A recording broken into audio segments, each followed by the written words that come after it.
بسم اللہ الرحمن الرحیم۔ ذوالجلالی والاکرام، عظمت اور بزرگی والا۔ وظیفہ برائے قبولیت دعا۔ یا ذوالجلالی والاکرام۔ فوائد و تاثیرات۔ یہ وظیفہ کثیر خیر و برکت کا باعث ہے۔ یا ذوالجلالی والاکرام پڑھنے سے دعا جلدی قبول ہوتی ہے۔ اس کو اسم اعظم بھی کہا جاتا ہے۔ اس کے پڑھنے سے اللہ تعالیٰ بندے کو اپنے خاص شکر گزار اور انعام یافتہ بندوں کی صف میں شامل کرتا ہے۔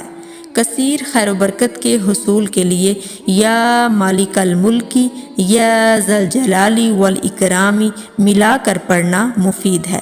عام معمول میں اول و آخر 11 مرتبہ درود شریف پڑھ کر اس کا ورد 100 مرتبہ روزانہ کریں۔ اس وظیفہ کو حسب ضرورت 11 دن، 40 دن یا اس سے بھی زیادہ عرصہ کے لیے جاری رکھ سکتے ہیں۔ جزاک اللہ خیرا کثیرا۔